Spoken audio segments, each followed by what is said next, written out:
మంచిది ప్రియులరా, కూడి వచ్చిన మీ అందరికీ కూడా ప్రభు అయిన యేసుక్రీస్తు నామమున వందనములు చెల్లించుకుంటున్నాను. ఈ రాత్రి 10వ రోజు. ఈరోజు చదువుకోవలసిన వాక్య భాగము ఎఫెసీయులకు రాసిన పత్రిక అధ్యాయము 1. ఎఫెసీయులకు రాసిన పత్రిక అధ్యాయము 1.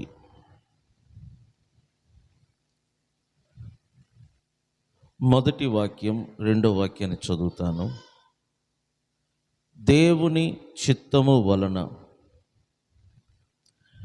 క్రీస్తు యేసు అపోస్తులుడైన పౌలు ఎఫెసులోనున్న పరిశుద్ధులను క్రీస్తు యేసునందు విశ్వాసులైన వారికి శుభమని చెప్పి రాయునది. పౌలు ఈ పత్రికను ఎవరికి రాస్తున్నాడంటే, 1 ఎఫెసులో ఉన్న పరిశుద్ధులకు, 2 క్రీస్తు యేసునందు విశ్వాసులైన వారికి ఆయన ఈ పత్రికను రాస్తున్నాడు. ఒక విధంగా చెప్పాలంటే, ఈ పత్రికను ఎఫెసులో ఉన్న పరిశుద్ధులకు మాత్రమే కాదు, క్రీస్తు యేసునందు విశ్వాసం ఉంచిన మన కోసము కూడా ఆయన ఈ పత్రికను రాశాడు. సో ఈ పత్రిక కేవలము ఎఫెసులో ఉన్న పరిశుద్ధులకు మాత్రమే కాదు, ప్రభునందు విశ్వాసం ఉంచిన మీకును, నాకును, ఇంకా ఈ ప్రపంచములో ఉన్న విశ్వాసులకు ఆయన ఈ పత్రికను రాశాడు. గనుక ఈ పత్రికను మనం చదవటం ఎంతో మంచిది. ఎందుకనంటే మన కొరకు ఆయన ఈ పత్రికను ఏం చేశాడు? రాశాడు. మనలను ఉద్దేశించి దేవుడు ఆయనకు బయలుపరిచిన మర్మములను, రహస్యములను తన పత్రిక ద్వారా మనకు వివరించాడు. ఇది చదవటం వలన మనకెన్నో మేలులు, ఆశీర్వాదములు కలుగుతున్నాయని నేను మీకు తెలియచేస్తున్నాను. కాబట్టి ఈ పత్రికను మనం చదువుతున్నప్పుడు ఆసక్తితో మీరు కూడా బైబిల్ చూడండి, అలవాటు చేసుకోండి. పెన్ను దగ్గర పెట్టుకోవటం, వాక్యాలను అండర్లైన్ చేయటం, వీలైతే ఒక చిన్న పేపర్ పెట్టుకొని రాయటం. ఎందుకు చెప్తున్నానంటే, వింటున్న వాక్యాలు నీ మనసులో నేను మరలా చెప్తున్నాను, బహుశా మీకు తెలియకపోవచ్చు. కొన్నిసార్లు అంటే డబ్బులు కూడా మనలను కాపాడదు, కానీ ఈ మాటలు మన మనసులో భద్రంగా దాచుకుంటే ఈ వాక్య భాగాలు ఏదో ఒక రోజు నీకు ఉపయోగపడుతుంది. అందుకనే వాక్యము నేర్చుకోండి, వాక్యము చదవండి, వాక్యము మనసులో దాచుకోండి అని మీకు తెలియచేస్తున్నాను. రెండో వాక్యం, మన తండ్రి అయిన దేవుని నుండి, ప్రభువైన యేసు క్రీస్తు నుండి మీకు కృపయు సమాధానమును కలుగునుగాక. ఏమంటున్నాడు?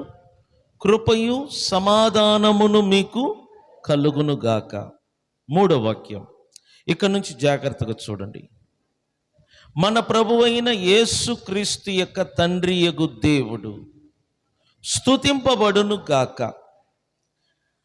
ఆయన క్రీస్తునందు పరలోక విషయములలో ఆత్మ సంబంధమైన ప్రతి ఆశీర్వాదమును మనకు అనుగ్రహించెను. ఆ ఒక్క మాటను తీసుకోండి. ప్రతి ఆశీర్వాదమును దేవుడు మనకు అనుగ్రహిస్తాడు అని రాయబడి ఉందా? అనుగ్రహించేను అని రాయబడి ఉందా? ఏంటి రెండిటికి తేడా? అనుగ్రహిస్తాడు అంటే ఏంటి, అనుగ్రహించెను అంటే ఏంటి? ఏంటి? నేను ఒకటే చెప్తున్నాను, ఆశీర్వదించెను అనే మాటకు ఆశీర్వదిస్తాడు అనే మాటకు తేడా ఏంటి? ఆశీర్వదించెను అంటే ఏం చేసినట్టు? ఆ క్రియ అనేది ఏమైనట్టు? కంప్లీట్ అయింది. బిల్లు కట్టావా అని అడుగుతున్నాను. కట్టిన వాడు ఏమంటాడు? కట్టాను అంటాడు. కట్టను వాడు ఏమంటాడు? కడతాను అంటాడు. ఈ రెండు మాటకు బోలెడు తేడా. కడతాను అంటే భవిష్యత్తులో, ఎప్పుడైనా కట్టవచ్చు, రేపు కట్టవచ్చు, గంటలో కట్టవచ్చు, నెలలో కట్టవచ్చు. అది ఒక కరెక్ట్ అయిన పదం కాదు. కడతాను అంటే ఎప్పుడైనా కట్టుకుంటాడు. కట్టాను అంటే ఆ పని ఏమైనట్టు? పూర్తయినట్టు. ఇప్పుడు చెప్పండి, దేవుడంట నిన్ను నన్ను ఆశీర్వదించాడంట, బైబిల్ చెప్తుంది. ఇప్పుడు ఎన్నిసార్లు మనం ప్రార్థన చేస్తున్నాం, నా బిడ్డలను ఆశీర్వదించు ప్రభువా, నన్ను ఆశీర్వదించు ప్రభువా. మీరు చేసే ప్రతిరోజు ప్రార్థనలో మీరు ఏమని అడుగుతున్నారు? ఆశీర్వదించు, ఆశీర్వదించు, ఆశీర్వదించు. దాని అర్థం ఏంటంటే, దేవుడు మిమ్మల్ని ఆశీర్వదించాడు అన్న విషయం తెలియకపోవటం ఒకటి, నాలాంటి వాడు చెప్పిన నమ్మకపోవటం. బైబిల్ చెప్తుంది, మీరు ఎప్పుడైనా అర్థం చేసుకోండి, బైబిల్ ఏం చెప్తుందో దానిని అలాగనే నమ్మండి. నేను మీకు నేర్పుతున్న పాట ఏంటంటే, బైబిల్ ఏం చెప్తుందో దానిని అలాగనే నమ్మండి. కొన్నిసార్లు బైబిల్ మాటలు మనకు అర్థం కాకపోవచ్చు, అయినా అలాగనే నమ్మండి. నేనైతే ఒక 15 సంవత్సరం 20 సంవత్సరానికి ముందు బైబిల్ చదివాను, కానీ ఇప్పుడు అర్థమైనంతగా నాకు ఆ రోజుల్లో అర్థం కాలేదు. ఇప్పుడైతే నాకు క్లియర్గా అర్థమవుతుంది. ఎలా అంటే, కొన్నిసార్లు మనకు కళ్ళు మసకగా ఉంటుంది. అప్పుడు చూడు, ఆ మసకతనం ఉన్నప్పుడు అన్ని వస్తువులు కానీ మనుషులు కానీ ఒక డల్గా కనబడుతూ ఉంటారు. తర్వాత అద్దాలు వేసుకున్న తర్వాత ఆ డల్నెస్ అనేది పోతుంది, క్లియర్గా కనబడుతుంది. అట్లాగనే బైబిల్ కూడా మీరు చదివే కొలది మీకు రాను రాను దాని అర్థాలన్నీ కూడా క్లియర్గా మీకు అర్థమవుతుంది. ఒకే రోజు చదివిన వాడికి అర్థం కాదు, చదువుతూ ఉండాలా, వింటూ ఉండాలా. మీరు బైబిల్ చదివేటప్పుడు గుర్తుపెట్టుకోండి, చదువుతున్న పదము భూతకాలానికి చెందిందా, వర్తమాన కాలానికి చెందిందా, భవిష్యత్ కాలానికి చెందిందా, అది తెలుసుకొని మీరు చదవండి. ఇప్పుడు చూడండి, ఆశీర్వదించెను అనే పదము ఏ కాలానికి చెందింది? చెప్పండి, ఏ కాలానికి? భూతకాలం అంటే జరిగిపోయినది, వర్తమాన కాలం అంటే జరుగుతున్నది. చెప్పండి, భూతకాలాన్ని ఏమంటారు? జరిగిన దానిని ఏమంటారు? భూతకాలం అంటారు. పాస్ట్ టెన్స్ అంటారు ఇంగ్లీష్లో. జరుగుతున్న దానిని ఏమంటారు? ప్రెసెంట్. ప్రెసెంట్ అంటే ఇప్పుడు జరుగుతుంది. రేపు లేక గంట తర్వాత, లేకపోతే ఎల్లుండు, లేకపోతే వచ్చే వారం, వచ్చే నెల, వాటిని ఏమంటారు? ఫ్యూచర్ అంటారు, అంటే భవిష్యత్ అన్నమాట. ఇప్పుడు చెప్పండి, ఆశీర్వదించెను అనే పదము ఏ కాలానికి చెందింది? భూతకాలానికి. అంటే దేవుడు ఎప్పుడో మనల్ని ఏం చేశాడు? నమ్ముతున్నారా? చెప్పండి, దేవుడు మనల్ని ఏం చేశాడు? చెప్పండి, దేవుడు మనల్ని ఏం చేశాడు? దేవుడు మనల్ని ఏం చేశాడు?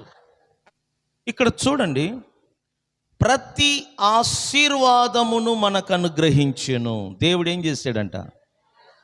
చెప్పండి, ఏం చేశాడంట? ప్రతి ఆశీర్వాదం. ప్రతి అనే పదం ఇంగ్లీష్లో ఆల్ అని ఉంది. ప్రతి ఆశీర్వాదమును దేవుడు మనకు అనుగ్రహించెను. విశ్వాసులైన మనము నేర్చుకోవలసిన పాఠం ఏంటంటే, దేవుడు మనలను ఆశీర్వదించాడంట. అది తెలియక, దేవా నన్ను ఆశీర్వదించు, నా బిడ్డలను ఆశీర్వదించు అని మనం ప్రార్థిస్తూ ఉంటాం. కానీ పౌలు పరిశుద్ధాత్మ ద్వారా ఇక్కడ రాస్తున్నాడు, ప్రతి ఆశీర్వాదమును మనకు అనుగ్రహించెను. చూసారా? ఈ మాటను నువ్వు నమ్మాలి, ఈ మాటను నువ్వు అంగీకరించాలి, నమ్మి అంగీకరించాలి. అంగీకరించటం అంటే ఏంటి తెలుసా? ఇప్పుడు మన ఇద్దరం కూర్చొని ఒక వ్యాపారము ప్రారంభించబోతున్నాం. దానికి ఒక అగ్రిమెంట్ రాస్తాం. పెట్టుబడి నేను పెడతాను, పని నువ్వు చెయ్యి. నష్టం వచ్చినా లాభం వచ్చినా ఇద్దరము భరించుదాం. ఇది అగ్రిమెంటు. ఈ అగ్రిమెంట్కు నేను అడుగుతున్నాను, నువ్వు అంగీకరిస్తావా అని. అతడు ఏమంటున్నాడు, ఓకే నేను కూడా అంగీకరిస్తాను. నువ్వు అంగీకరిస్తే నేను చెప్పిన ఈ డాక్యుమెంట్ మీద సంతకం పెట్టు. నేనేం చెప్పానో అతడు అంగీకరించాడు. అట్లాగనే దేవుని వాక్యాన్ని మనం ఏం చేయాలంట? అంగీకరించాల. ఇప్పుడు నేను మిమ్మల్ని ప్రశ్నిస్తున్నాను, మీరు అంగీకరిస్తారా? ప్రతి ఆశీర్వాదమును దేవుడు మనకేం చేశాడంట? అనుగ్రహించాడు. చెప్పండి, మీరు అంగీకరిస్తారా? చెప్పండి గట్టిగా. నమ్మి అంగీకరించాల. నేను అంగీకరిస్తున్నాను. ఈ మాటను దేవునితో చెప్పాల, ప్రభువా నేను ఈ మాటను అంగీకరిస్తున్నాను. తండ్రి అయిన దేవుడు క్రీస్తు యేసునందు ప్రతి ఆశీర్వాదమును నాకు అనుగ్రహించెను అని రాయబడిన ఈ మాటను నేను అంగీకరిస్తున్నాను. నాకు ఈ మాట మీద ఏమాత్రము ఏమీ లేదు, అనుమానము లేదు. నేను చెప్తున్నాను, బైబిల్లో రాయబడిన ప్రతి మాటను నమ్మాలి. ఎందుకంటే దేవుడు ప్రతి మాట ద్వారా నీతో నాతో మాట్లాడతాడంట. ఈ రాత్రి నీతో నాతో ఏం మాట్లాడుతున్నాడంటే, దేవుడు మనలను ప్రతి ఆశీర్వాదము చేత ఆశీర్వదించాడు, అనుమానము లేదు. దేవుడంట అబ్రహామును ఆశీర్వదించాడంట. ఆ రోజు నుండి అబ్రహాము ఎక్కడికి వెళ్ళినా ఆశీర్వాదము కూడా ఆయనతోనే వెళ్ళిందంట. అబ్రహామును మాత్రమే కాదు, అబ్రహాము యొక్క సంతానమంతటిని దేవుడు ఏం చేశాడు? ఆశీర్వదించాడు. కాబట్టి యోసేపు ఎక్కడికి వెళ్ళినా ఆ స్థలం అంట ఆశీర్వదించబడేదంట. యోసేపు పోతిఫర్ ఇంటికి వెళ్ళాడు. అందును బట్టి పోతిఫర్ ఇల్లంతా దేవుడు ఏం చేశాడంట? ఆశీర్వదించాడు. అక్కడ నుంచి జైలుకు వచ్చాడు. జైలుకు వచ్చిన తర్వాత యోసేపును బట్టి దేవుడు ఆ జైలు వాతావరణాన్ని ఆశీర్వదించాడు. జైలు నుండి ఐగుప్తి దేశానికి ఆయన ప్రధానమంత్రిగా అభిషేకించబడ్డాడు. ఆ రోజు నుండి ఐగుప్తి దేశం అంతటా యోసేపును బట్టి దేవుడు ఏం చేశాడంట? ఆశీర్వదించాడు. అంటే ఆయన బిడ్డలు ఎక్కడికి వెళ్ళినా వారితో ఏది వెళ్తుందంట? ఆశీర్వాదం. మీకు తెలియదు. రోజుకు ఒకసారి, గంటకు ఒకసారి కాదు, ఒక్కసారి దేవుడు ఆశీర్వదిస్తే మనమంట జీవితాంతం ఎలా ఉంటామంట? ఆశీర్వాదకరంగా ఉంటాం. మనం ఏది ముట్టుకున్నా అది ఏమవుతుందంట? ఆశీర్వాదకరంగా. ఇది గొప్ప శుభవార్త అండి. ఈ శుభవార్తను మీరు నమ్మాలి, యవనస్తులు నమ్మాలి. మిమ్మల్ని మీరు చిన్న చూపు చూసుకోగాకండి. మీరు ఆశీర్వదించబడ్డారు. మీరు ప్రయత్నం చేస్తే ఏ పని అయినా సక్సెస్ అవుతుంది. నాకు రాదు, నాకు తెలియదు అని మౌనంగా కూర్చోకూడదు. నేను ఇది చెయ్యలేను, ఇది నా వలన కాదు, నాకు టాలెంట్ లేదు, నేను మాట్లాడలేను, నేను పాటలు పాడలేను, నేను వాయిద్యాలు వాయించలేను అని మౌనంగా కూర్చునే వాడిని దేవుడు కూడా ఇష్టపడడు. నేను చెప్తాను, దేవుడే కాదు, సమాజం ఇష్టపడదు, దేశం ఇష్టపడదు. ఏదో ఒకటి మనం చేస్తూ ఉండాల. పాట రాకపోయినా నిలబడి పాడాల, గొంతు బాగలేకపోయినా నిలబడి పాడాలా. నేను పాడితే నలుగురు ఏమనుకుంటారు, నేను చప్పట్లు తడితే ఏమనుకుంటారు, నేను వాయిద్యం వాయిస్తే ఏమనుకుంటారు, నలుగురు ఏమనుకుంటారు అని అనుకునే మనిషి అంట దేనికి పనికిరాడు. నలుగురు ఏమనుకుంటారు అనేది మనకు ఉండకూడదు. ఎవరు ఏమనుకున్నా పర్వాలేదు, నా ప్రయత్నము నేను చేస్తాను. వాడు పైకి వస్తాడంట జీవితంలో. అర్థం చేసుకో. రోజులు గడుస్తాయి, మౌనంగా కూర్చో, నువ్వు కాము కూర్చో, నెలలు గడుస్తాయి, రోజులు గడుస్తాయి, సంవత్సరాలు గడుస్తాయి, నీకు ఏమీ రాదు.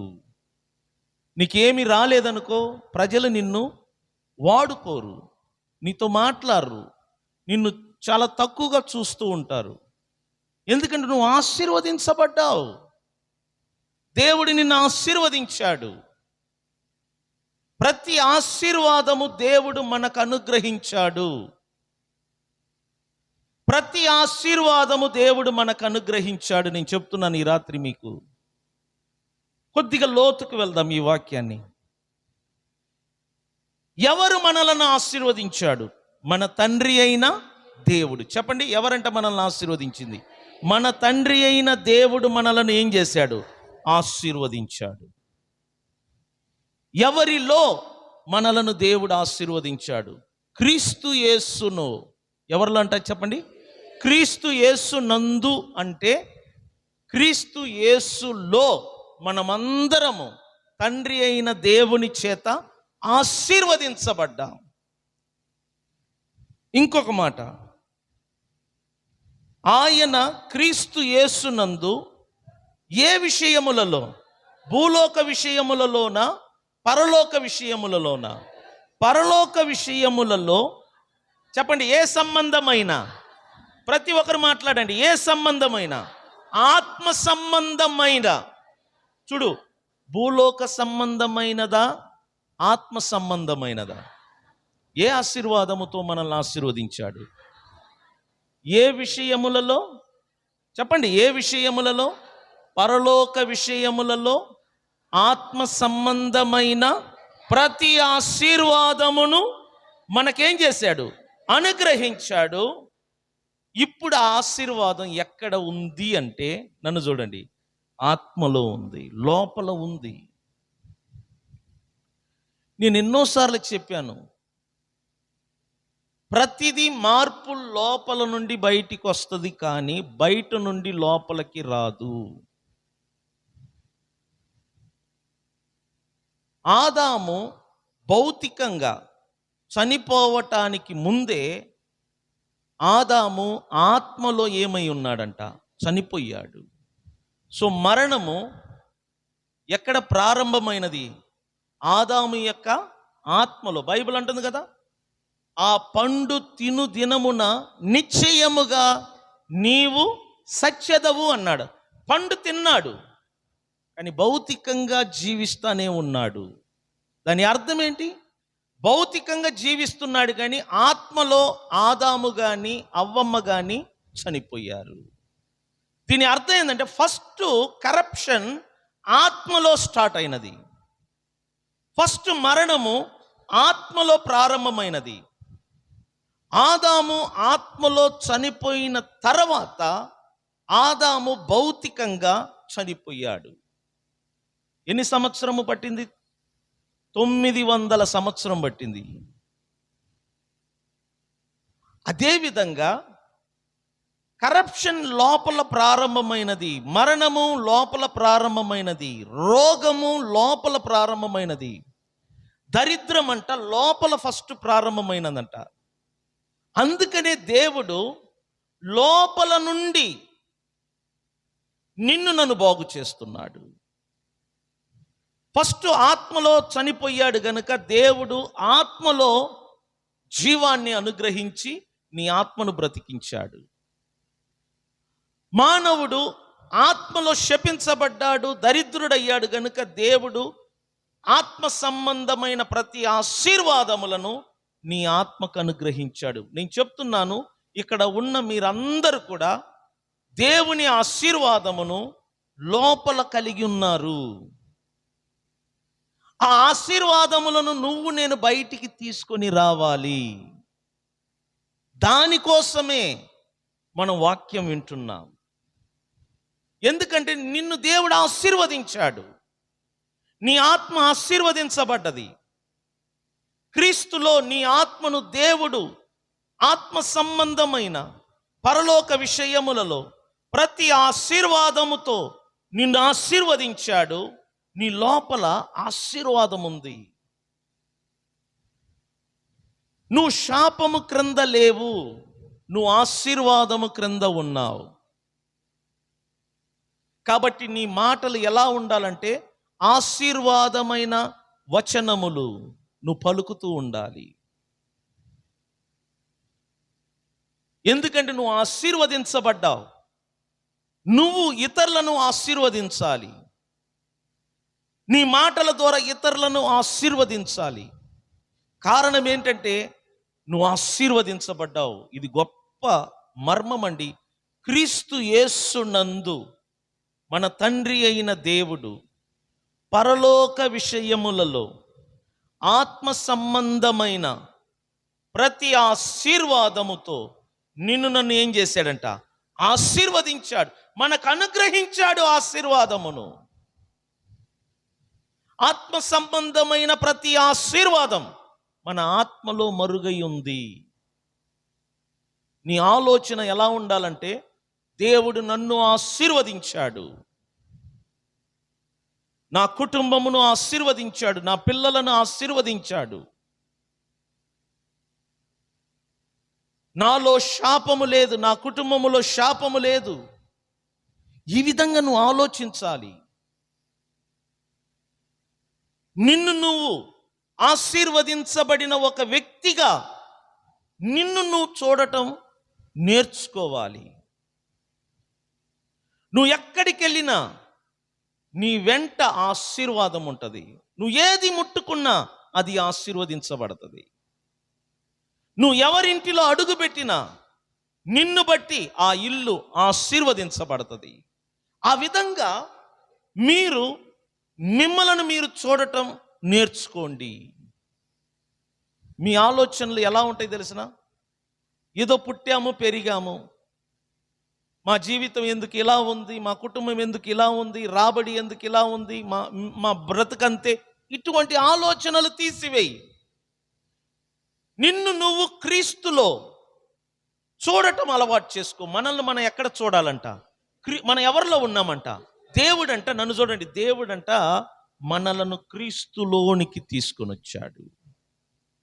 లోకములో ఉన్న మనలను లోకములో నుండి ఎవరిలోనికి తీసుకొని వచ్చాడు. సో దేవుడు నిన్ను నన్ను క్రీస్తులో చూస్తున్నాడు. నిన్ను నువ్వు కూడా ఎలా చూడాలా? చూడు, క్రీస్తుకు బయట నీ జీవితం ఒక రకంగా ఉంటుంది. కాబట్టి క్రీస్తుకు బయట నిన్ను నువ్వు చూడవద్దు. ఎందుకంటే ఇది పాపలోకము, శపించబడిన భూమి ఇది. ఈ భూమిలో, ఈ లోకములో ఏ మంచి కనబడదు. నిన్ను నువ్వు క్రీస్తులో చూడటము నేర్చుకో. ఎందుకంటే దేవుడు నిన్ను లోకములో ఉన్నప్పుడు నిన్ను ఆశీర్వదించలేదు, కానీ క్రీస్తులోనికి తీసుకొని వచ్చి నిన్నేం చేశాడంట? ఆశీర్వదించాడు. అందుకే బైబిల్ అంటుంది క్రీస్తు యేసు నందు, క్రీస్తు యేసులో అని అర్థం. తండ్రి అయిన దేవుడు మనలను ఏం చేశాడు? ఆశీర్వదించాడు. అనుమానము లేదు, అనుమానము లేదు. నీ ఆత్మను దేవుడు ఆశీర్వదించాడు. చూడండి, ఈ ఆశీర్వాదమునంట నీ ఆలోచనల ద్వారా, నీ ఊహల ద్వారా, నీ తలంపుల ద్వారా, నీ నోటి మాటల ద్వారా లోపల ఉన్న ఆశీర్వాదాన్ని ఈ శరీరము ద్వారా నువ్వు బయటికి తీసుకురావాలి. అర్థమైంది నేను చెప్పేది? ఆశీర్వాదాన్ని ఎలా బయటికి తీసుకురావాలి? ఈ శరీరము ద్వారా నువ్వేం చేయాలి? బయటికి తీసుకురావాలి. దానికి నీ మనసును వినియోగించు, ఆలోచన చెయ్యి. నిన్ను నువ్వు ఊహించుకో, దేవుడు నిన్ను ఆశీర్వదించాడు. నీ మనస్సులో నిన్ను నువ్వు చూడటం నేర్చుకో, ఒక ఆశీర్వదించబడిన ఒక వ్యక్తిగా. నీ కుటుంబాన్ని దేవుడు ఆశీర్వదించినట్లుగా, నీ ఇంటిని ఆశీర్వదించినట్లుగా నీ మనోనేత్రాలతో చూడటము అలవాటు చేసుకో. ఎందుకంటే నీ మనసులో ఏది ఆలోచిస్తావో, ఏది ఊహించుకుంటావో అదే నువ్వు భౌతికంగా చూడగలవు.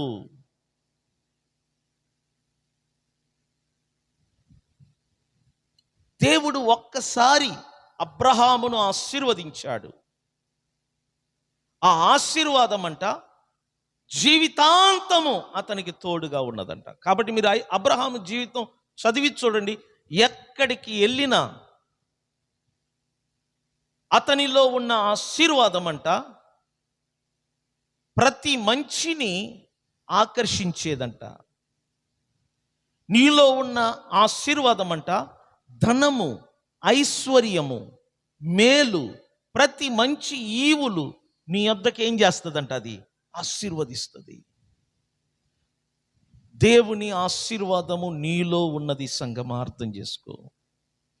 నువ్వు ఆశీర్వదించబడ్డావు క్రీస్తునందు. పరలోక విషయములలో ఆత్మ సంబంధమైన ప్రతి ఆశీర్వాదము దేవుడు మనకు అనుగ్రహించెను. నువ్వు ఎప్పుడు క్రీస్తులో అడుగు పెట్టావో నువ్వు నూతన సృష్టి. నువ్వు ఎప్పుడు క్రీస్తులోనికి వచ్చావో నువ్వు ఆశీర్వదించబడిన ఒక వ్యక్తిగా పిలవబడుతున్నావు. నీ బిడ్డలను నువ్వు దీవిస్తే వారు దీవించబడతారు, నువ్వు ఆశీర్వదిస్తే వారు ఆశీర్వదించబడతారు. కారణం ఏంటి తెలుసునా? దేవుడు నిన్నేం చేశాడు? ఆశీర్వదించాడు. నేను అడిగే ప్రశ్నకు సమాధానం మనస్ఫూర్తిగా చెప్పండి. దేవుడు ఆత్మ సంబంధమైన ప్రతి ఆశీర్వాదమును క్రీస్తు యేసునందు నాకు అనుగ్రహించెను అని మీరు నమ్ముతున్నారా? అనుమానము లేకుండా గంభీరముగా చెప్పండి. దేవుడు కూడా వింటున్నాడు మీ స్వరమును. చెప్పండి, నమ్ముతున్నారా? మీరు నమ్మితే చెప్పండి, దేవుడు నన్ను ఆశీర్వదించెనని ఒక్కసారి గట్టిగా పలకండి, చూద్దాము. పలకండి గట్టిగా. ఎవరు మనలను ఆశీర్వదించెను? ఎవరు ఆశీర్వదించెను? లోకములో ఉండగా దేవుడు మనలను ఆశీర్వదించాడా? క్రీస్తు యేసులో ఉండగా దేవుడు మనలను ఆశీర్వదించాడా? ఎందుకంటే దేవుడు మనలను ఎవరిలో తీసుకొని వచ్చాడు? క్రీస్తు యేసులో. చెప్పండి గట్టిగా. క్రీస్తు యేసునందు మనం ఏమై ఉన్నాము? క్రీస్తు యేసునందు మనం ఏమై ఉన్నాము? ఆశీర్వదించబడిన వారము. శాపము లేదు మన బ్రతుకులో, శాపము లేదు మన జీవితములో, శాపము లేదు మన జీవితములో, శాపము లేదు మన కుటుంబములో.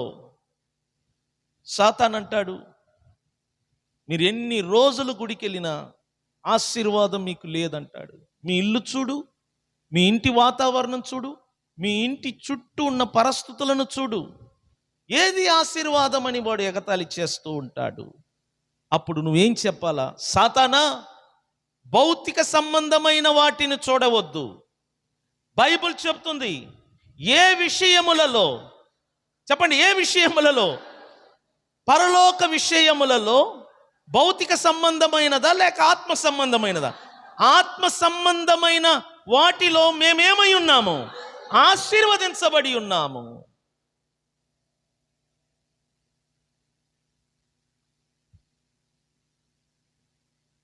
మనుషులంట భౌతిక లోకాన్ని చూసి దేవుడు ఆశీర్వదించాడా శపించాడా అని తీర్పు తీరుస్తూ ఉంటారు. నేను అందుకే చెప్తాను, ధనవంతుడు భౌతికంగా ధనవంతుడే, కానీ ఆత్మలో వాడు దరిద్రుడు. లాజరు భౌతికంగా దరిద్రుడు, కానీ ఆత్మలో ఏమై ఉన్నాడు?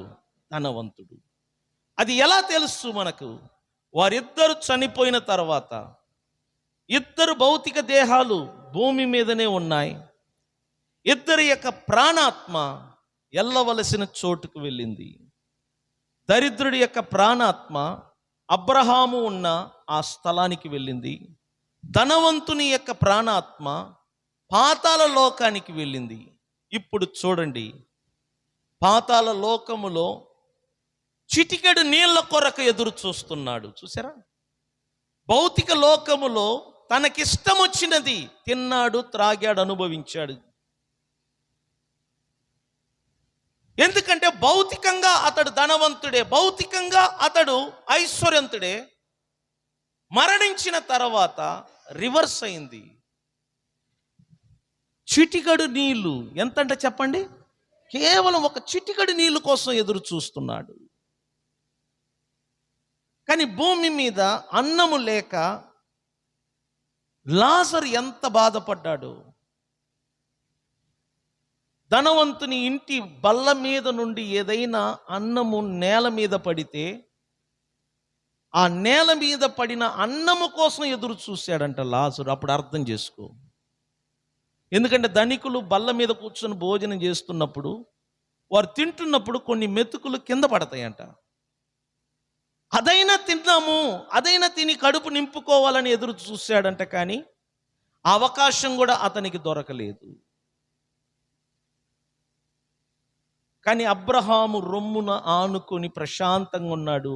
అక్కడ అతనికి ఏ కొదువ లేదు. ఎందుకంటే ఆత్మీయంగా అతడు ఏమై ఉన్నాడు. నేను అదే చెప్తున్నాను, ఆశీర్వాదం అనేది పై రూపమును బట్టి మనము లెక్కించకూడదు. కొంతమంది ఆశీర్వదించబడి ఒళ్ళంతా ఆభరణాలు, ఒక్కొక్క చీర 1,00,000 రూపాయలు అంటారు, 50 లక్షలు అంటారు, కోట్లు అంటారు, 100 కోట్లు అంటారు, 5,000 కోట్లు అంటారు. వారు వేసుకున్న చీరలు కానీ నగలు కానీ కోట్లతో సమానం. కానీ వారు చనిపోతే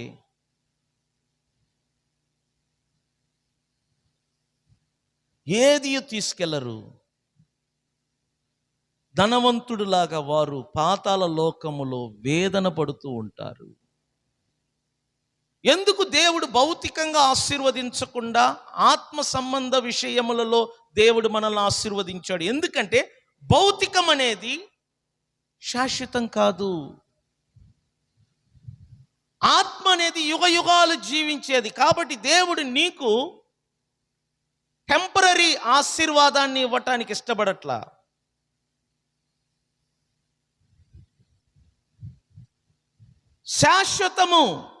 శాశ్వతమైన ఆశీర్వాదము నీకు ఇవ్వాలనుకుంటాడు. ఎలా అంటే నీ ఆత్మ ఎలా యుగ యుగాలు జీవిస్తుందో ఆయన అనుగ్రహించే ఆ ఆశీర్వాదము కూడా యుగ యుగాలు నీ ఆత్మతో ఉంటుందంట. మీరు మీ గుండె మీద చేతులు వేసుకొని ఇలా ఆలోచించండి. నువ్వు ఎవరు తెలుసు? నువ్వు ఆశీర్వదించబడిన ఒక వ్యక్తి. కానీ నీ ఆలోచనలు మాత్రం అలా లేదు. నీ ఆలోచన దరిద్రపు ఆలోచన.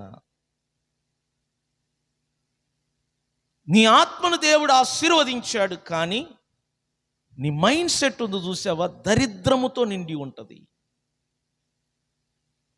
అందుకే మనం కకృతి పడుతూ ఉంటాం, చిన్నదానికి పెద్దదానికి ఎదురు చూస్తూ ఉంటాం. దేవుడు నిన్ను ఆశీర్వదించాడు. ఆ ఆశీర్వాదం బహుశా నీ కంటికి కనబడకపోవచ్చు, కానీ వాస్తవం ఏంటంటే నువ్వు ఆశీర్వదించబడ్డావు. అబ్రహాం చరిత్ర నెమ్మదిగా పరీక్షించండి. దేవుడు అబ్రహామును ఆశీర్వదించాడు 2వ అధ్యాయంలో, 12వ అధ్యాయంలో, 13వ అధ్యాయంలో చూడండి. నెమ్మదిగా అబ్రహాము గొప్ప ఐశ్వర్యంతుడయ్యాడంట. ఆస్తి పాస్తులన్నీ పెరిగిపోయాయి, ఆస్తులు ఎక్కువయ్యాయి. కాబట్టి పనివారు ఒకరితో ఒకరు కొట్లాట, ఎందుకంటే ఎక్కువ అవ్వటం వలన. అబ్రహాం ఎక్కడికి వెళ్ళినా ఐశ్వర్యం పెరుగుతూ ఉండేదంట. దేవుడు ఫస్ట్ నిన్ను ఆత్మ సంబంధమైన ఆశీర్వాదములతో ఆశీర్వదించాడు. నువ్వు అది నమ్మి నీ మనస్సును నువ్వు నూతనపరుచుకొని లోపల ఉన్న ఆశీర్వాదమును భౌతికంగా నువ్వు బయటికి తీసుకురావాలి.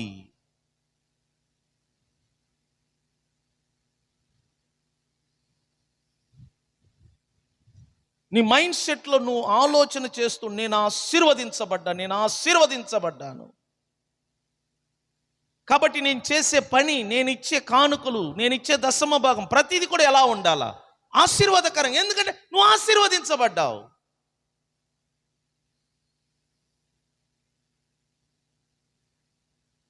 క్రియల ద్వారా ఆ ఆశీర్వాదమును బయటికి తీసుకురండి. లోపల దానిని సమాధి చేయవద్దు. యేసు ప్రభు అన్నాడు కదా, లోపల నుండి వచ్చే ప్రతిదీ కూడా నరుని ఏం చేస్తుందంట? అపవిత్రపరచును. అంటే ఒక మనిషి అపవిత్రంగా ఉండాలన్నా, ఒక మనిషి పవిత్రంగా ఉండాలన్నా, ఒక మనిషి ధనవంతుడుగా ఉండాలన్నా, ఒక మనిషి ఆరోగ్యవంతుడిగా ఉండాలన్నా ఎక్కడ నుండి వస్తుందంట? అది లోపల నుండి.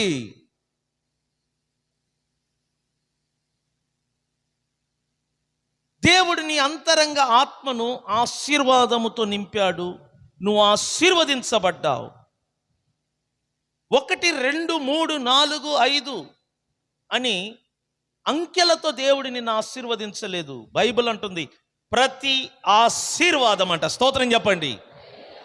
ప్రతి ఆశీర్వాదము, నీకు ఏ ఏ ఆశీర్వాదము అవసరమై ఉన్నదో ప్రతి ఆశీర్వాదము దేవుడు క్రీస్తు యేసునందు నీకు అనుగ్రహించాడు. అది నీ లోపల భద్రముగా ఉన్నది. నీ స్పిరిట్ అంట ఆశీర్వదించబడి ఉన్నది. నీ ఆత్మను దేవుడు ఆశీర్వదించాడు. నీ ఆత్మను దేవుడు అభిషేకించాడు.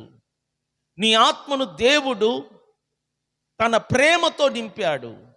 నీ ఆత్మను దేవుడు తన గుణలక్షణములతో నింపాడు.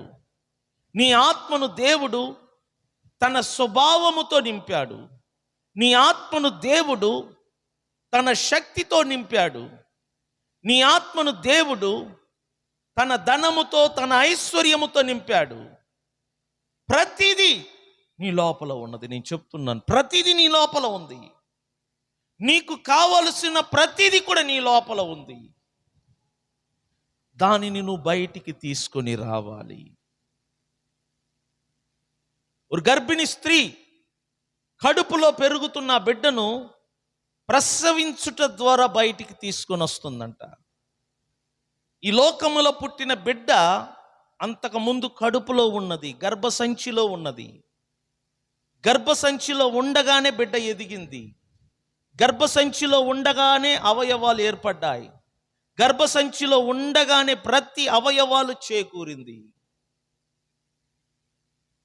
బిడ్డ ఎప్పుడు పరిపూర్ణంగా ఎదగటం కంప్లీట్ అయినదో అప్పుడు ప్రసవము ద్వారా బిడ్డను బయటికి తీసుకురాగలిగింది. అట్లాగనే నీ లోపల ఉన్న ఆశీర్వాదం నీలో ఎదగాల, ఆ పసిబిడ్డలాగా.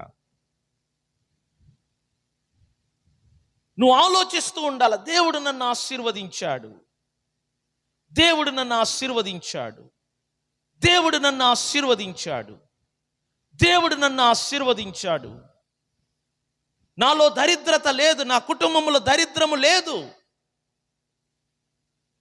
నేను శాపము క్రింద లేను, నాలో శాపము లేదు, దేవుడు నన్ను ఆశీర్వదించాడు అని ఆలోచిస్తూ ఉండు. అప్పుడు ఆశీర్వాదం అంట నీలో పనిచేస్తుందంట. క్రియా రూపములో ఆ ఆశీర్వాదమును బయటికి తీసుకొని రా.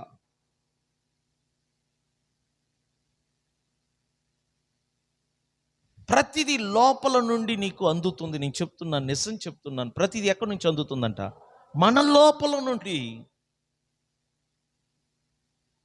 నీకు కావలసిన స్వస్థత, నీకు కావలసిన ప్రతిదీ నీ లోపల నుండి అందుతుంది. మీరు ఎప్పుడైనా చూడండి, సడన్గా ఏదో ఒక ఆలోచన నీ మనసులో వచ్చినప్పుడు, బాధాకరమైన ఆలోచన వచ్చినప్పుడు వెంటనే దిగులు, చింత లోపల నుంచి వస్తుందా, బయట నుంచి లోపలికి వెళ్తుందా? నువ్వు వెంటనే డల్లుగా మారిపోతావు, ముఖం మారిపోతుంది. పిల్లల గురించి ఆలోచన వచ్చినప్పుడు, రేపటి గురించి ఆలోచన వచ్చినప్పుడు, వారి భవిష్యత్తు గురించి, వారి వివాహము గురించి, ఇటువంటి ఆలోచనలు వచ్చినప్పుడు నువ్వు ఆలోచిస్తూ ఉండగా నువ్వు పూర్తిగా డల్ అయిపోతావు. ఫేస్లో మార్పు వస్తుంది, దిగులుగా కనబడుతావు, డల్లుగా కనబడుతావు, ఏమి చెయ్యలేని స్థితిలో నువ్వు ఉంటావు, ఏడుస్తూ ఉంటావు, పడిపోతూ ఉంటావు. చూసిన వారు అంటారు, ఏమైంది నీకు అని. ఏమైందంటే నెగటివ్ థాట్స్ అంటారు దాన్ని. లేనిపోని పనికిరాని ఆలోచనలు ఇక్కడ ఉంటుంది. ఈ ఆలోచనలు నిన్ను ఎదగనీయకుండా చేస్తుంది. నీ ఆశీర్వాదమును బయటికి తీసుకొని రాకుండా నిన్ను చేస్తుంది. అందుకే నేను చెప్తున్నాను, దేవుని మాటల చేత, దేవుని వాక్యము చేత నీ మనస్సును నూతనపరుచు, ఆలోచించటము ద్వారా. నీ స్థితిగతులను చూడవద్దు, నీ ఇంటిని చూడవద్దు, నీ ఇంటి వాతావరణమును చూడవద్దు. ఎందుకంటే నీ ఇంటిని, నీ ఇంటి వాతావరణమును చూస్తే నువ్వు కృంగిపోతావు. దేవుని వాక్యమును చూడు. దేవుని వాక్యం అంటుంది, ప్రతి ఆశీర్వాదము దేవుడు నీకు అనుగ్రహించాడు. దేవుడు నిన్ను ఆశీర్వదించాడు, అంతే. నువ్వు నమ్ము పరిపూర్ణంగా, దేవుని స్తుతించు పరిపూర్ణంగా, నీ మనసులో ఆలోచిస్తూ ఉండు, సంతోషంగా ఉండు, ఆనందంగా ఉండు. ప్రజలు అడుగుతారు, ఏంటి సంతోషంగా ఉన్నావు, ఎందుకు ఆనందంగా ఉన్నావు? దేవుడు మనల్ని ఏం చేశాడంట? ఆశీర్వదించాడు. ప్రజలు ఎగతాళి చేస్తారు, ఉండేది పూరి గుడిసె, వర్షం పడితే కారిపోతుంది. దేవుడు ఎక్కడ ఆశీర్వదించాడు? మీరు పూరి గుడిసెను చూస్తున్నారు, నాలో ఉన్న ఆశీర్వాదమును నేను చూస్తున్నాను. స్తోత్రం చెప్దామా? ఆ విధంగా మాట్లాడటం నేర్చుకోండి. 1 కొరింథీయులకు రాసిన పత్రిక 6వ అధ్యాయం, 2 కొరింథీయులు అధ్యాయం 4.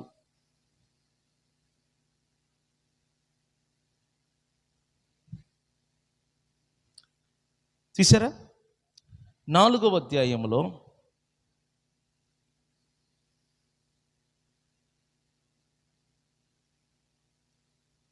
16, 17 పెన్నుంటే అండర్లైన్ చేసుకోండి. ఇటువంటి వాక్యాలు కంఠస్థం చేయండి, అది మంచిది. ఏమని రాయబడి ఉంది ఇప్పుడు చదువుదాం. కావున మేము అధైర్యపడము. ఏమంటున్నాడు పౌలు? మేము అధైర్యపడము. అధైర్యపడము అనే మాటని ఇలా కూడా అంటాను, మేము భయపడము. ఆయన ఏమంటున్నాడు? మేము భయపడము. మా బాహ్య పురుషుడు కృషించుచున్నను, అంతర్య పురుషుడు దినదినము ఏమవుతున్నాడంట? ఎలా? నేను చెప్తున్నాను కదా, బాహ్య పురుషుడు అంటే ఈ భౌతిక శరీరము లేక ఈ భౌతిక లోకం.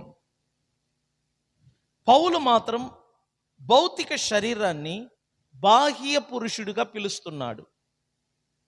రోజు రోజుకి ఈ బాహ్య పురుషుడు ఏమవుతాడంట? కృషించుచున్నను అంటే కృషించిపోతూ ఉంటది. రోజు రోజుకి ఈ శరీరం అంట కృషించిపోతూ ఉంటది. కానీ అంతర్య పురుషుడంటే ఈ శరీరములో మరుగై ఉన్న నీ ఆత్మ. పౌలు నీ ఆత్మను అంతర్య పురుషుడుగా పిలుస్తున్నాడు. బాహ్య పురుషుడు కృషించుచున్నను, అంతర్య పురుషుడు దినదినము ఏమవుతాడంట? నూతన నన్ను చూడండి, ఇది రోజు రోజుకి క్షీణించిపోతుంది. కానీ లోపల ఉన్న మన స్పిరిట్, లోపల ఉన్న మన అంతర్య ఆత్మ దినదినము నూతన పరచబడుతున్నాడంట. ఎలా? ఆలోచనల ద్వారా.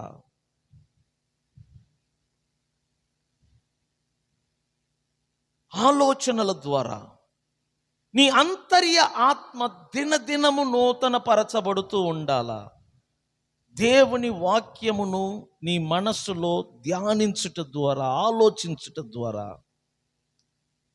ఎంతమంది దేవుని మాటలను ఆలోచిస్తూ ఉంటారో, ధ్యానిస్తూ ఉంటారో, వారి ఆత్మంట బలపడుతుందంట, వారి ఆత్మంట నూతన పరచబడుతుందంట. చూడండి, కొంతమంది ఎదుటివారు అందంగా ఉంటే ఆ ఎదుటి వారి అందాన్ని చూస్తూ వీరు బాధపడుతూ ఉంటారు.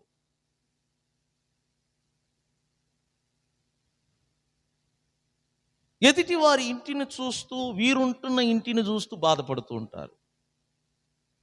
ఎదుటి వారి పిల్లలు ఎదుగుతుంటే ఆ ఎదుగుదలను చూస్తూ, వీరి పిల్లలను చూస్తూ బాధపడుతూ ఉంటారు. దాని అర్థం ఏంటంటే, వీరు వారిలో ఉన్న దానిని చూడటం కాక వారికి బయట ఉన్న దానిని చూసి బ్రతకటం వీరేమయ్యారంట, అలవాటు పడ్డారు. ఇలాంటి ప్రజలు చాలా డేంజర్. నేను చెప్తున్నాను, నేను నిజం చెప్తున్నాను. నువ్వు ఒళ్ళంత కోట్లతో ఖరీదైన బంగారము వేసుకొని వచ్చి అక్కడ కూర్చున్నా, నా కంటి చూపుకి ఆ బంగారం మీద పోదు, మీ ఫేస్ కట్ మీదనే పోతుంది. ఎందుకంటే నేను అలా అలవాటు చేసుకున్నాను. మీరు ఎన్ని విలువైన వస్తువులు కట్టినా, ఎన్ని విలువైనది వేసుకున్నా, నా చూపు దాని మీద పోదు.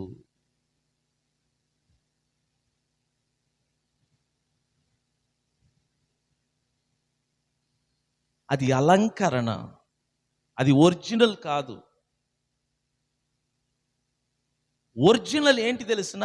ఒరిజినల్, నిజమైన ఒరిజినల్ అలంకరణ నీ అంతరంగ స్వభావము. పేతురు అంటాడు కదా, నీ అంతరంగ స్వభావం అంట ఆభరణాల కంటే, అలంకరణ కంటే విలువైనది. స్వభావము, నీ క్యారెక్టర్, నువ్వు మాట్లాడుతున్న మాటలు, అదే దేవుడు దృష్టికి విలువైనది. కానీ అది నీ కంటికి కనబడదు. మీరు కంటికి కనబడుతున్న దానిని చూడటం అలవాటయ్యారు. అందుకే వాళ్ళ ఇల్లు చూడు ఎంత గొప్ప, ఆ ఇంటి తలుపులు చూడు చాలా ఖరీదైంది. మన ఇల్లు చూడు ఎంత చిన్నది, మన ఇల్లు చూడు, మన ఇంటి తలుపులు చూడు ఎంత పనికిరాంది. నేను చెప్తున్నాను, మనం ఏది కలిగి ఉన్నామో అదేనండి మనకు గొప్ప. స్తోత్రం చెప్దామా?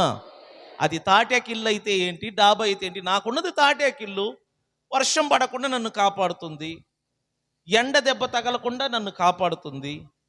నన్ను కాపాడుతున్న తాటాకిల్లే నాకు జమీందారు లాంటి భవనము. మనం కలిగి ఉన్నదే గొప్ప. లేని దాని గురించి మనం బాధపడకూడదు. నీ దగ్గర 2 చీరలు ఉంటే అదే నీకు గొప్ప. నువ్వు నల్లగా ఉన్నావా, అదే దేవుడిచ్చిన రంగు, ఎంజాయ్ చేయి ఆ రంగును. కొంతమంది ఫీల్ అవుతుంటారు నల్లగా ఉన్నాను, కొంతమంది ఫీల్ అవుతున్నారు నా ముక్కు బాగలేదు, కొంతమంది ఫీల్ అవుతూ ఉంటారు.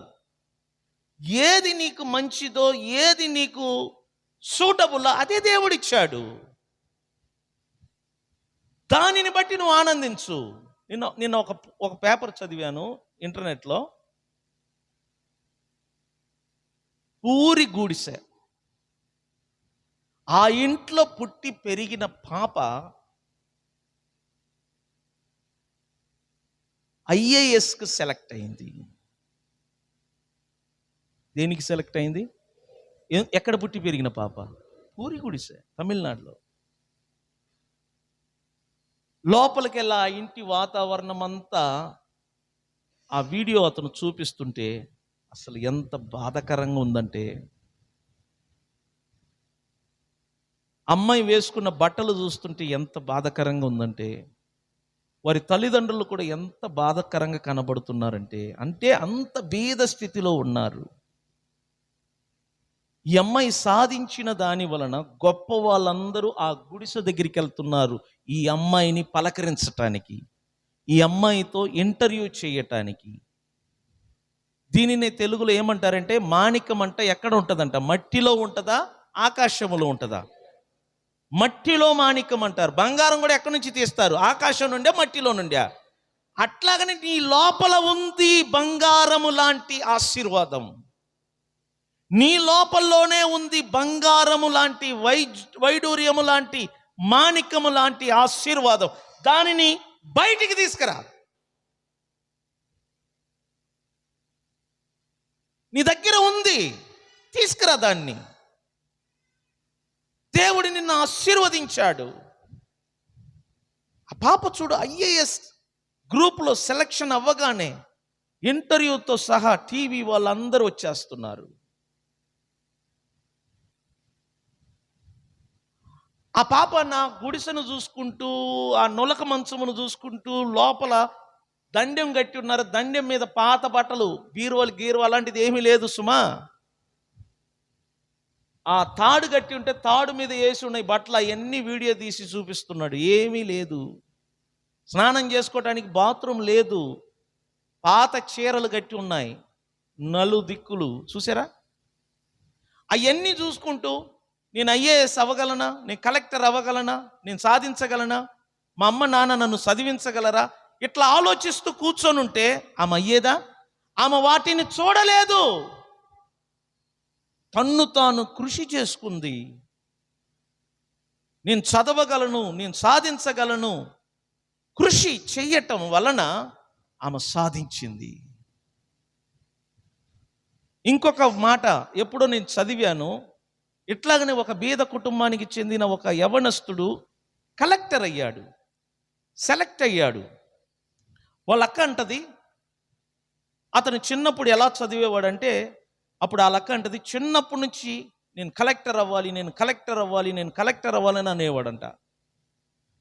కలెక్టర్ అయ్యే స్తోమత లేదు, అటువంటి ఊరు కూడా కాదు, కానీ కలెక్టర్ అయ్యాడు. ఎప్పుడైనా చెప్తున్నాను, ఈ రోజున్న గొప్ప గొప్ప అధికారులు అందరూ కూడా సిటీలో పుట్టి వచ్చిన వాళ్ళు కాదు సుమా, పల్లెల్లో నుండి వచ్చిన వాళ్ళు. పల్లెటూరులో ఉన్న వాళ్ళే సిటీని ఏలుబడి చేస్తున్నారు. మట్టిలో మాణికములాగా దేవుడు నీలో కూడా గొప్ప గొప్ప ఆశీర్వాదం, గొప్ప గొప్ప వరములు, గొప్ప గొప్ప తలాంతులను ఉంచాడు. నువ్వు సోమరిపోతుగా నీ శరీరాన్ని కదల్చకుండా, నీ చేతులను కాళ్ళను కదల్చకుండా మౌనంగా కూర్చుంటూ ఉంటే నువ్వు ఏది సాధించలేవు. నేను చెప్తున్నాను, ప్రయత్నం చేసేవాడికే దేవుడు కూడా సహాయము చేస్తాడు. నేను ముగిస్తున్నాను ఈ మాటను చదివి.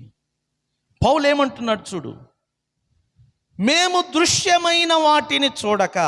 ఏంటట పౌలు ఏమంటున్నాడు? మేము దృశ్యమైన వాటిని, అంటే కనబడుతున్న వాటిని చూడకుండా. పౌలు ఎలా తను తాను ట్రైనింగ్ ఇచ్చుకున్నాడంట? వేటిని చూడకుండా, కంటికి కనబడుతున్న వాటిని. కంటికి ఎంత గొప్పగా కనబడితే మనకేంటి?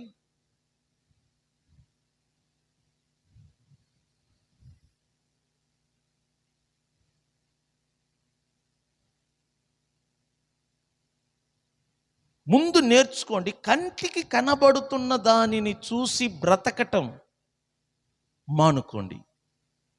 దృశ్యమైన వాటిని చూడక మరి దేనిని చూస్తారంట? ఏంటంట? అదృశ్యమైన వాటినే. ఎలా చూడాలంట? తొందరపడి చూడాలనా, నిదానించి చూడాలనా? అదృశ్యమైన వాటిని నిదానించి చూచుచున్నాము. దేవుని బిడ్డలైన మనము వేటిని చూడటం అలవాటు చేసుకోవాలి? అదృశ్యమైన వాటిని. చెప్పండి, దేనిని చూడాలంట? చెప్పండి, దేనిని చూడాలంట? అదృశ్యమైన వాటిని చూడటం అలవాటు చేసుకోవాలి. దృశ్యమైన వాటిని కాదు, దృశ్యమైనది నీ కంటికి కనబడుతుంది, నీ కంటికి అందంగా కనబడుతుంది, కానీ వాటిని కాదు, అదృశ్యమైన వాటిని చూడటం, నిదానించి చూడటం నేర్చుకోండి. విజయవాడలో 1200 విల్లాలు. ఎన్ని విల్లాలు? విల్లా అంటే తెలుసా? చాలా ఖరీదైనది. ఇప్పుడు హైదరాబాద్ అంతా అపార్ట్మెంట్ కాదు, విల్లాలు. ఒక్కొక్క విల్లా 2 కోట్లు, 3 కోట్లు, 6 కోట్లు, 10 కోట్లు, దాని ఖరీదు ఉంటుందంట. డబ్బున్న వాళ్ళు కొని పారేస్తారు. మొన్న నేను న్యూస్లో చూస్తే 1200 విల్లాలు నీట మునిగిందంట.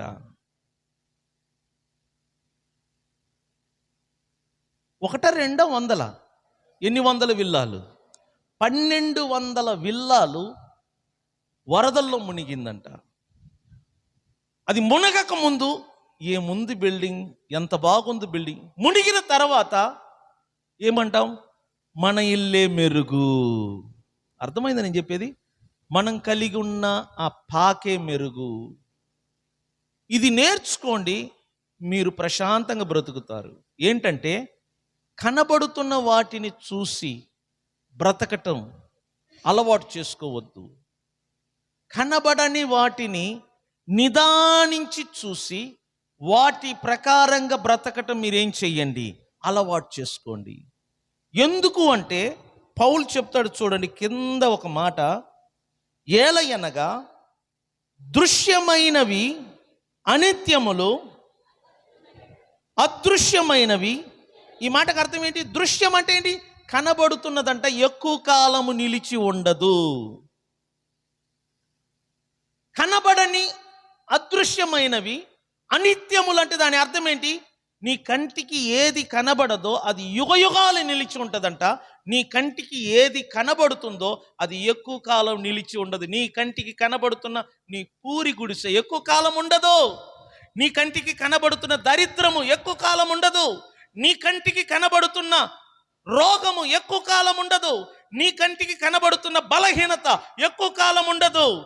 నీలో ఉన్న ఆశీర్వాదము బహుశా నీ కంటికి కనబడకపోవచ్చు, కానీ యుగ యుగాలు నీలో నిలిచి ఉంటుందంట. నమ్మిన వారు స్తోత్రం చెప్పండి. దేవుని బిడ్డలారా, నేను ముగిస్తున్నాను. దేవుడు మిమ్మలను ఆశీర్వదించాడు. ప్రతి ఆశీర్వాదం మీ అంతరంగ ఆత్మలో మరుగై ఉన్నది. దానిని బయటికి తీసుకురా. నీ ఆత్మలో మరుగై ఉన్న ఆ ఆశీర్వాదమును నిదానించి చూడటం అలవాటు చేసుకో. నువ్వు ఆశీర్వదించబడ్డావు. నువ్వు ఆశీర్వదించబడ్డావు. నువ్వు ఎక్కడికి వెళ్ళినా నీ వెంట ఆశీర్వాదం ఉంటుంది. నువ్వు ఏది ముట్టుకున్నా నీ వెంట ఆశీర్వాదం ఉంటుంది. నువ్వు ఏ వ్యాపారం చేసినా అది ఆశీర్వదించబడుతుంది. నువ్వు ఏ పని చేసినా అది ఆశీర్వదించబడుతుంది. నువ్వు మౌనంగా ఉంటే మాత్రము కష్టం. నీ లోపల ఆశీర్వాదం ఉంది, నమ్మండి. నీ లోపల ఆశీర్వాదం ఉంది. దానిని బయటికి తీసుకురా. ఆలోచనల ద్వారా, మాటల ద్వారా, క్రియల ద్వారా వాటిని బయటికి తీసుకురా. దేవుడు నీకు ఇచ్చిన ఆశీర్వాదాన్ని నీలోనే సమాధి చేయవద్దు. వాటిని బయటికి నువ్వు తీసుకురావాలని దేవుడు కోరుతున్నాడు. లేచి నిలబడదాం.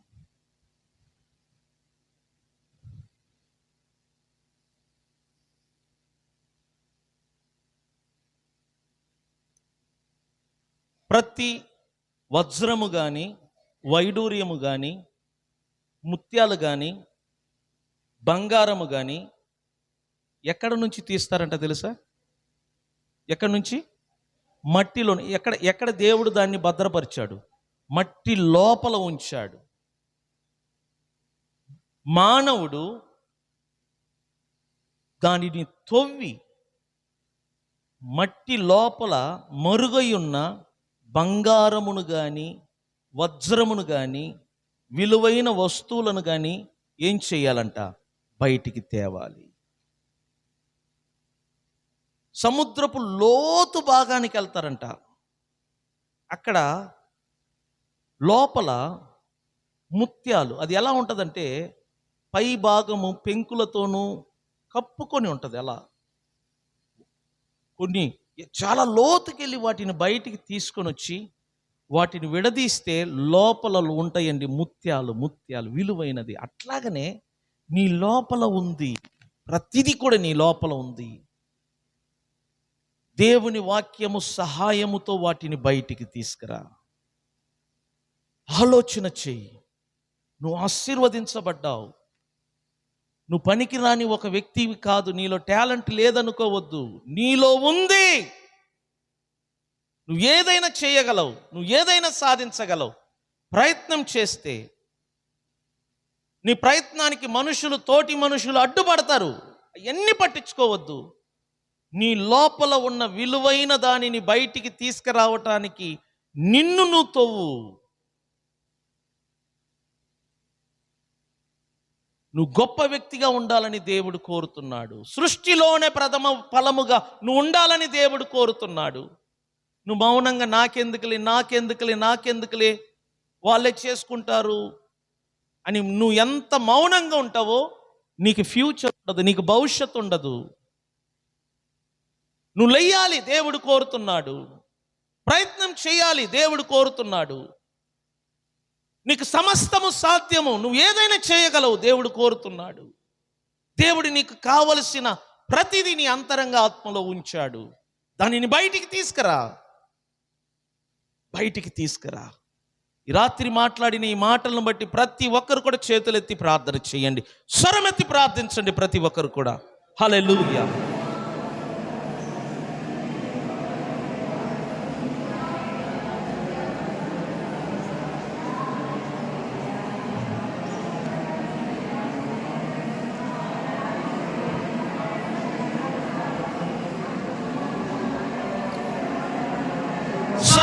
స్వరమెత్తి ప్రార్థన చేయండి. Hallelujah. Praise the lord, praise the lord.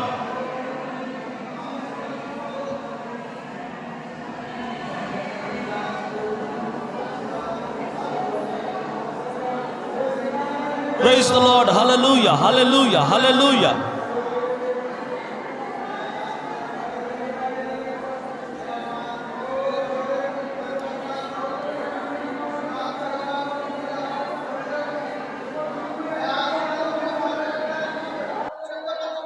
హల్లెలూయా. స్తోత్రం, స్తోత్రం, స్తోత్రం, స్తోత్రం, స్తోత్రం.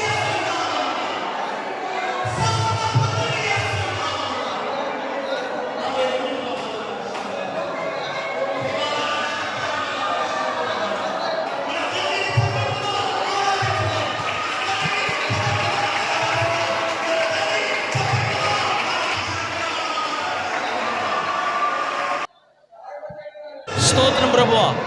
స్తోత్రం, స్తోత్రం, స్తోత్రం. దేవుడు మాట్లాడిన ఈ మాటలు మన జీవితంలో నెరవేరినట్లుగా, మన జీవితంలో పని చేయనట్లుగా స్వరమెత్తి దేవునికి స్తోత్రాలు చెల్లించుదాం. అందరం కలిసి స్తుతించండి దేవుని బిడ్డలు, స్తుతించండి, స్తుతించండి.